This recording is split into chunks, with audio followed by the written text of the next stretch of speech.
Assalamu alaikum, this is Sayyid Ahmad Gilani and I welcome you once again to my channel.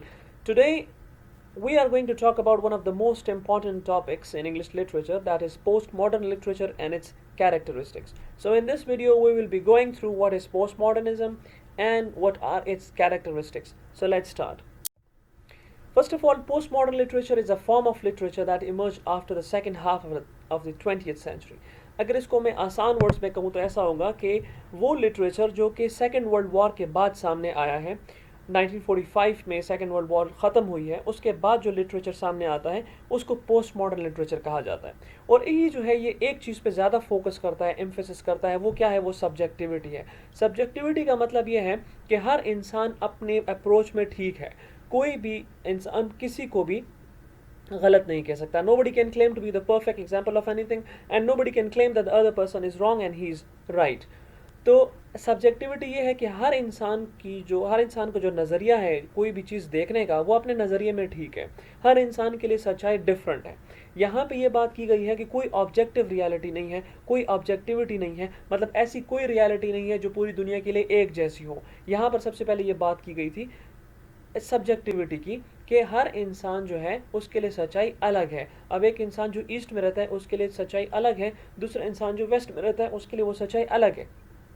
तो एक सच्चाई जब दो बंदों के लिए एक जैसे नहीं हो सकती, तो इसका मतलब यह है कि ऑब्जेक्टिविटी कहीं पर भी नहीं है, सारा जो है वो सब्जेक्टिविटी पे बेस्ड कर रहा है। अच्छा, दूसरा बात ये कहा जाता है कि ये जो है एक स्ट्रॉन्ग रिएक्शन था। कभी कभी इसको स्ट्रॉन्ग रिएक्शन कहा जाता है, कहीं कहीं पर ऐसा लिखा हुआ है कि ये काउंटर जो है वो इनलाइटमेंट मूवमेंट है, क्योंकि इससे पहले जो 17th सेंचुरी की मूवमेंट थी उसको मॉडर्निज्म कहा जाता है, क्योंकि ये जो हम पढ़ रहे हैं ये पोस्ट मॉडर्निज्म है। डेफिनेटली पोस्ट का मतलब है आफ्टर, कोई चीज़ बाद में आने वाली। तो पोस्ट मॉडर्निज्म का मतलब ये है कि मॉडर्निज्म के बाद आने वाली जो मूवमेंट है, तो ये सबसे पहले कहा जाता है कि ये उसका एक स्ट्रॉन्ग रिएक्शन है। जो इनलाइटमेंट मूवमेंट थी 17th सेंचुरी की, ये उसका एक रिएक्शन है। उसमें जो बातें की गई थी मतलब वो लॉजिक पे बेस करती थी, वो फैक्ट्स पे बेस करती थी, वो साइंटिफिक डेवलपमेंट थी की बातें करता था। तो ये सारी जो पोस्ट मॉडर्न लिटरेचर है इन सब चीज़ों को जो है वो रिजेक्ट करता है। दर हकीकत जो पोस्ट मॉडर्निज्म है, बहुत से क्रिटिक्स के मुताबिक वो एक इंटेलेक्चुअल रिस्पॉन्स है मॉडर्निज्म का। इसमें बहुत ज़्यादा जो है डिफरेंस आपको देखने को मिलता है, स्पेशली जब आप मॉडर्निज्म और पोस्ट मॉडर्निज्म को कंपेयर करते हैं। Characteristics of post modern literature, अब यहाँ पे ये बहुत से कैरेक्टर्स हैं, मतलब there are innumerable characteristics of post modern literature, लेकिन यहाँ पर हम बहुत प्रोमिनेंट वंस जो हैं या बहुत इंपॉर्टेंट हैं उनकी बात करेंगे, या जो बहुत ज़्यादा आपको देखने में मिलते हैं। कोई भी पोस्ट मॉडर्न राइटिंग हो, कोई भी पोस्ट मॉडर्न ऐसे हो, बुक हो, नावल हो, उसमें जो जो एलिमेंट्स, जो कैरेक्टरिस्टिक्स आपको बहुत ज़्यादा देखने को मिलते हैं, हम उनकी बात करेंगे। तो उसमें है intertextuality, metafiction, fragmentation, reader involvement, pastiche, unreliable narrator, subjectivity, magic realism, deconstruction, irony और and parody। ये मैजिक रियलिज्म को मैजिकल रियलिज्म भी कहा जाता है। तो ये सारी जो कैरेक्टरिस्टिक्स हैं, ये मोस्ट इंपॉर्टेंट कैरेक्टरिस्टिक्स है पोस्ट मॉडर्निज्म में या पोस्ट मॉडर्न लिटरेचर में। तो हम इसको वन बाय वन करके डील करते हैं। सबसे पहले इंटरटेक्चुअलिटी। इंटरटेक्चुअलिटी की जो वर्ड है, सबसे पहले ये एक फ्रेंच लिटरेरी थीरिस्ट जूलिया क्रिस्टीवा ने 1960 में इसको यूज़ किया था, और ये लैटिन वर्ड से निकला है। जो लैटिन वर्ड इंटरटेक्स्टो है, उसका मतलब है कि जब हम मुख्तलिफ चीज़ों को इकट्ठा जोड़ते हैं। क्रिस्टीवा ने ये टर्म यूज़ की थी ये डिस्क्राइब करने के लिए कि जो टेक्स्ट हैं वो कनेक्ट होते हैं दूसरे टेक्स्ट से। मतलब एक टेक्स्ट जो हम पढ़ रहे हैं, it has a relation with another text, और एक ब्रॉडर कल्चरल कॉन्टेक्स्ट में उसने ये बात की थी। एक ब्रॉडर कल्चरल कॉन्टेक्स्ट में ये टेक्स्ट जो है एक दूसरे से रिलेट करता है, जिसमें वो टेक्स्ट प्रोड्यूस किया जा रहा हो। मतलब इसका कहने का मतलब है कि कोई भी टेक्स्ट ऐसा नहीं है जिसका किसी न किसी दूसरे टेक्स्ट से कोई रिलेशन ना हो। उसके मुताबिक जितने भी टेक्स्ट हैं, जो भी हम टेक्स्ट पढ़ते हैं, वो सारे इंटरटेक्चुअल हैं।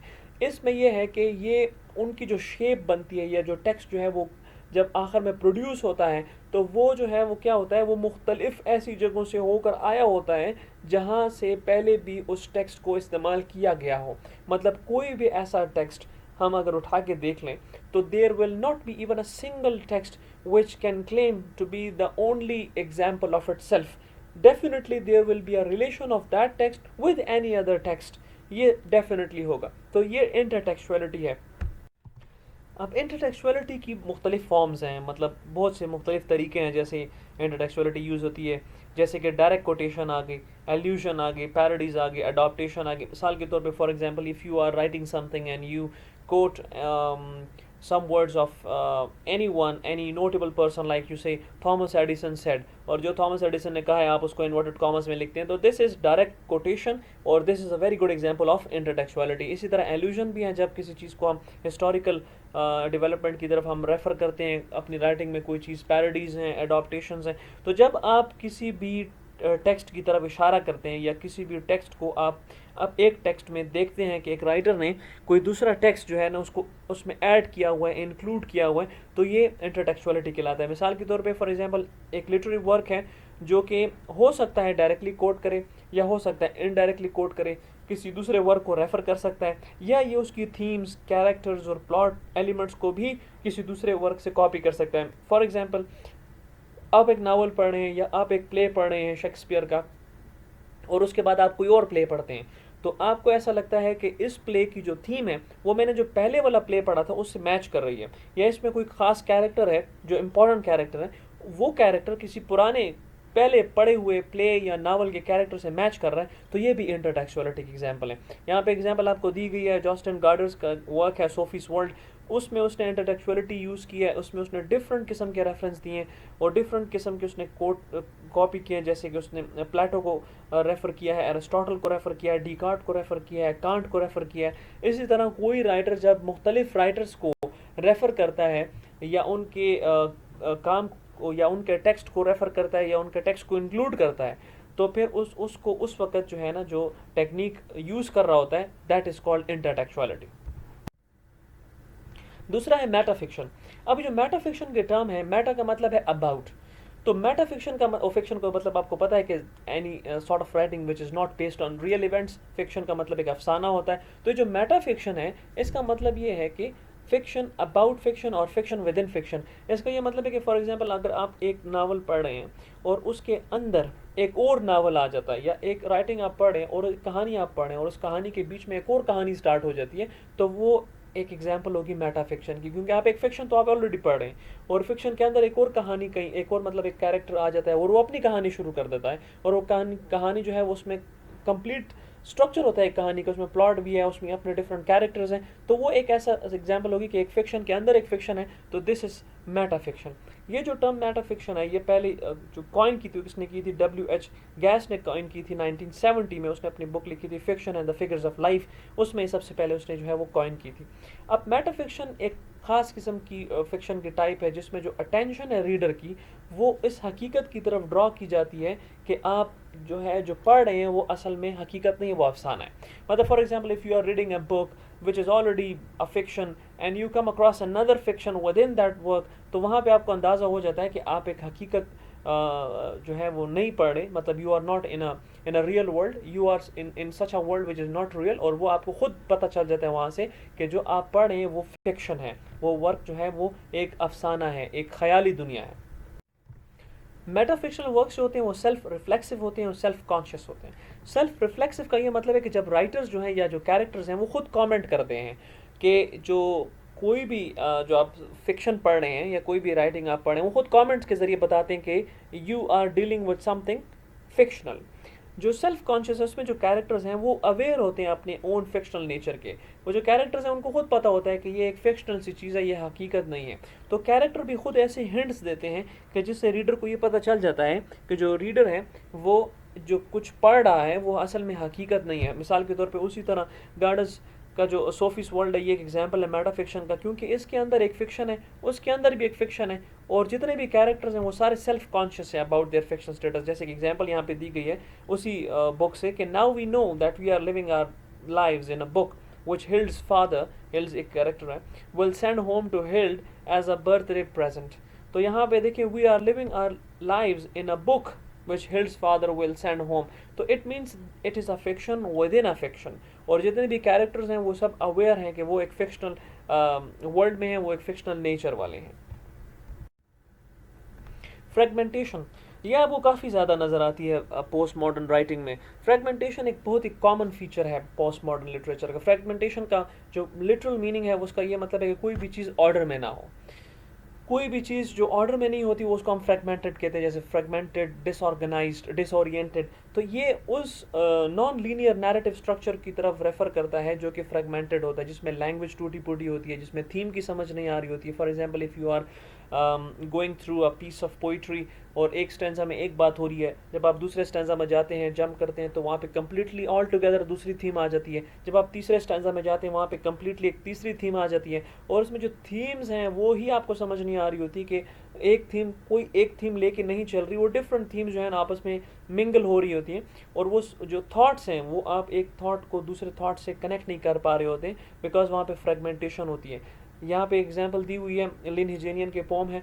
इसके अलावा और भी इस तरह की डिफरेंट एग्जांपल्स हो सकती हैं जो कि आप सर्च भी कर सकते हैं नेट पे, या अगर आप पोस्ट मॉडर्न लिटरेचर पढ़ रहे हैं तो उसमें अगर आपने कोई पोम पढ़ी है तो वो उसके स्ट्रक्चर को देख के आपको समझ आ जाएगी कि इसमें फ्रेगमेंटेशन मौजूद है। फिर रीडर इन्वॉल्वमेंट है। रीडर इन्वॉल्वमेंट एक ऐसे एक्टिविटी की तरफ लेके जाती है जिसमें ऐसा होता है कि रीडर को ऐसा लगता है कि वो खुद पार्टिसिपेट कर रहा है। जो भी आप पढ़ रहे होते हैं, फॉर एग्जांपल जो भी आप बुक पढ़ रहे हैं, तो it refers to the active participation of the reader in creation of meaning within a work of literature. बाज़ टाइम ऐसा होता है कि बहुत से ऐसे वर्क्स हैं जिसमें जो मीनिंग होता है वो रीडर के ऊपर छोड़ दिया जाता है, जिसके ओपन एंडेड, जिसको कंक्लूजन कहते हैं। ओपन एंडेड कंक्लूजन्स में ये होता है कि फॉर एग्जांपल नाउ आपने कहानी पढ़ी और उसका जो है कंक्लूजन ओपन एंडेड हो गया, मतलब कोई कंक्लूजन, प्रॉपर कंक्लूजन कोई नहीं होता, तो फिर ये आप पे छोड़ दिया जाता है कि उसका जो रीडर है उसको कैसे कंक्लूड करता है। तो instead of simply receiving end interpreting a fixed meaning presented by the author, reader involvement involves the reader actively engaging with the text। अब इसमें मैंने आपको स्टार्ट में बता दिया था क्योंकि सब्जेक्टिविटी तो है ही नहीं, सॉरी ऑब्जेक्टिविटी तो नहीं है, सब्जेक्टिविटी है। तो सब्जेक्टिविटी में ये होता है कोई फिक्स्ड मीनिंग नहीं होता, कोई फिक्स्ड रियलिटी नहीं है, इसलिए रीडर को छोड़ दिया जाता है कि वो उससे कैसा मीनिंग निकालना चाहे अकॉर्डिंग टू हिज और हर ओन अप्रोच, वो उससे निकालता है, उसको कैसे वो इंटरप्रेट करना चाहे वो उसको इंटरप्रेट करता है। अब ये एक एग्जाम्पल है एलन डेविस की पोम है द न्यू सेंशियस। इसके अलावा और भी एग्जाम्पल्स हो सकते हैं, लेकिन इसको हम थोड़ा पढ़ लेते हैं कि आपको लगे कि आपकी रीडर इन्वॉल्वमेंट इसमें हो रही है। You should enjoy your suffering. अब यहाँ पे देखें यू, अब यू जो यूज़ होता है that's is a second person, और ये यू जो है यूज़ होता है कि जब आप किसी को एड्रेस कर रहे होते हैं। तो जब आप ये पढ़ते हैं तो वहाँ पे शुरू ही हो रहा है you should enjoy your suffering, it means जो रीडर है उसको इन्वॉल्व किया जा रहा है इनडायरेक्टली। Then पेस्टिश comes. अब पेस्टिश ऐसा कैरेक्टरिस्टिक है कि जिसमें जितनी भी पुरानी राइटिंग्स हैं या उनके जो आइडियाज़ हैं, पुरानी राइटिंग के आइडियाज़ हो गए, पुराना राइटिंग स्टाइल हो गया, जब मुख्तलिफ पुराने राइटिंग स्टाइल्स और पुराने आइडियाज़ को इकट्ठा किया जाए और उनको एक जगह पर पेस्ट किया जाए और उससे एक नया स्टाइल बनाया जाए, उसको पेस्टिश कहा जाता है। ये एक एग्जांपल आपके सामने है, एक पोम है द बीच बाय क्रिस्टोफर ड्यूडनी, एक कैनेडियन पोइट है। Two figures walk along the beach who, because of their remarkable clothing, expose and withdraw themselves at the same time. Two figures who walk along the beach because of their odd appearance give the impression of being foreign clothing. Because of their odd appearance, they give the impression of being foreign bodies on the beach. तो ये जितने भी अगर आप lines आप पढ़ते हैं तो इससे आपको ये पता चलता है कि इसमें एक राइटिंग स्टाइल आपको नज़र नहीं आ रहा, इसमें डिफरेंट राइटिंग स्टाइल आपको नज़र आ रही है, इसमें डिफरेंट किस्म की चीज़ें आपको नज़र आ रही हैं, इसकी थीम्स जो है ना वो एक थीम दूसरे थीम की तरफ जंप करती हुई नज़र आ रही है। तो this is a good example of pastiche. Unreliable narrator. Narrator वो शख्स होता है या वो कैरेक्टर होता है किसी कहानी में जो कहानी सुनाने वाला होता है, ये जो बयान करने वाला होता है, ये जो किस्सा सुनाने वाला होता है। तो जितने भी नैरेटर्स हैं पोस्ट मॉडर्न लिटरेचर में वो ज़्यादातर अनरिलायबल है। अनरिलायबल को हम ऐसे डिफाइन कर सकते हैं कि ऐसा नैरेटर कि जो कि रीडर को मिसलीड कर सकता हो सकता है कि वो जानबूझ के करे डिलिबरेटली, या हो सकता है वो अनकॉन्शियसली करे। क्योंकि अब जो नैरेटर हैं पोस्ट मॉडर्न लिटरेचर के वो ज़्यादातर अनरिलायबल हैं, क्योंकि पोस्ट मॉडर्न लिटरेचर रिलाई करता है सब्जेक्टिविटी पे। अब सब्जेक्टिविटी का मतलब ये है कि हर इंसान की अपनी एक सोच है, हर इंसान का अपना सोचने का तरीका है, हर इंसान की अपनी एक अप्रोच है, उसके लिए जो हकीकत है शायद वो दूसरे के लिए ना हो। तो इसलिए जो नैरेटर है जो हमें वो सच बता रहा है, हो सकता है वो सच ना हो। जो नैरेटर हमें बता रहा है कि ये ठीक रास्ता है, हो सकता है वो ठीक रास्ता ना हो। तो that is why it might be something based on narrator subjective experiences. तो इसलिए नैरेटर को अनरिलायबल कहा गया है, क्योंकि अगर हम उसको मान लें तो फिर हम उसी की बात पे उसी बात को फॉलो कर रहे हैं, तो फिर सब्जेक्टिविटी ख़त्म हो जाती है, फिर इसको ऑब्जेक्टिविटी कहा जाता है, जो कि पोस्ट मॉडर्न का कैरेक्टरिस्टिक नहीं है। सब्जेक्टिविटी आखिर में आती है जिसकी हम थ्रू आउट बात कर रहे हैं। सब्जेक्टिविटी मोस्ट इंपॉर्टेंट फीचर है या कैरेक्टरिस्टिक है पोस्ट मॉडर्न लिटरेचर का। इसको ऐसे डिफाइन किया जा सकता है कि जो इंडिविजुअल सब्जेक्टिव एक्सपीरियंस है या हमारे लिए जो हकीकत है या हमारा एक चीज़ को देखने का तरीका है वो सब इंसानों का अलग है, और इसमें जो ऑब्जेक्टिव ट्रुथ या ऑब्जेक्टिव रियलिटी या कोई एक चीज़ जो बिल्कुल ठीक है उसको उसको रिजेक्ट किया जाता है। मिसाल के तौर पे कोई ऐसी हकीकत है फॉर एग्ज़ाम्पल जो ब्लैक लोग हैं, अफ्रीकन लोग हैं, वो हमारे लिए अगर हम उनको अपने नज़रिए से देखें तो वो हमारे लिए एक इंसान है, they are equal with all the rest of the human beings. लेकिन अगर हम उनको जो कॉलोनियल टाइम था उस कॉलोनियल पर्सपेक्टिव से देखें तो वो जो ब्लैक को देखते थे उनको स्लेव नज़र आता था। तो इसका मतलब यह है कि जो ब्लैक इंडिविजुअल की आइडेंटिटी है उसकी जो रियलिटी है वो हमारे लिए अलग है और कॉलोनियल मास्टर्स के लिए वो अलग है। तो सब्जेक्टिविटी वो है कि जो हमारी रियलिटी है वो जो हम देखते हैं वो हमारे लिए वही रियलिटी होती है, और जो दूसरा शख्स जो देखता है या सोचता है उसके लिए वो रियलिटी होती है। तो पोस्ट मॉडर्न वर्ल्ड में हर इंसान की अपनी अलग अलग रियलिटी है, इसको सब्जेक्टिविटी कहा जाता है। मैजिक रियलिज्म या मैजिकल रियलिज्म ये एक बहुत ही इंपॉर्टेंट कैरेक्टरिस्टिक है, one of the important characteristics, कि जिसमें मैजिकल रियलिज्म दो चीज़ों को कंबाइन करता है। ये रियलिस्टिक नैरेटिव को, मतलब एक ऐसी चीज़ जो कि हकीकत पर मबनी हो, उसको फैंटेसी के साथ या किसी सुपर नेचुरल चीज़ के साथ जो कि हकीकत से जिसका दूर दूर तक कोई वास्ता नहीं है, ये दोनों को कंबाइन कर देता है। मतलब यह कि ये हकीकत और जो ख्याली दुनिया है इसको कंबाइन कर देता है। जो बाउंड्रीज हैं रियलिटी और फैंटेसी की वो ब्लर हो जाती हैं। मतलब ये इसको इतनी खूबसूरती के साथ करता है कि जो पढ़ने वाला है, कोई भी जो वर्क पढ़ने वाला है, जो रीडर है, उसको समझ ही नहीं आता कि रियलिटी क्या है और फैंटेसी क्या है, मतलब हकीकत क्या है और ख़याली दुनिया क्या है। जैसे कि नावल हैं, ये एग्जाम्पल कुछ दी हुई है टॉनी मॉरिसन का जो बिलवर्ड नावल है या 100 Years of Solitude है, ये नावल है। इसके अलावा जो बोर्जे है उसकी बहुत सी शॉर्ट स्टोरीज़ हैं, उसमें मैजिकल रियलिज्म काफ़ी ज़्यादा है। तो magical realism is a combination of reality and fantasy. Last में deconstruction, irony and parody. Deconstruction काफ़ी फेमस है, जैक डेरिडा की एक कंट्रीब्यूशन है लिटरेचर में। ये थीरी डीकंस्ट्रक्शन ये कहती है कि कोई भी जो मीनिंग है वो फिक्स नहीं है।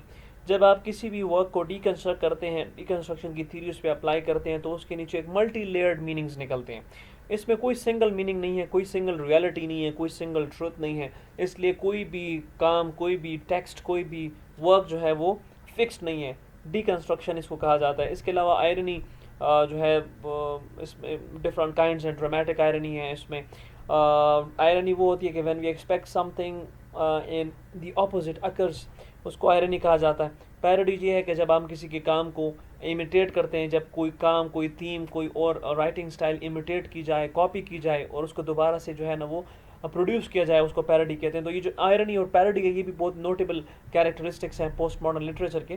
So this was all about the most important and prominent characteristics of post modern literature and postmodernism. I hope you have got a fair hunch of all these characteristics. Thank you very much for watching.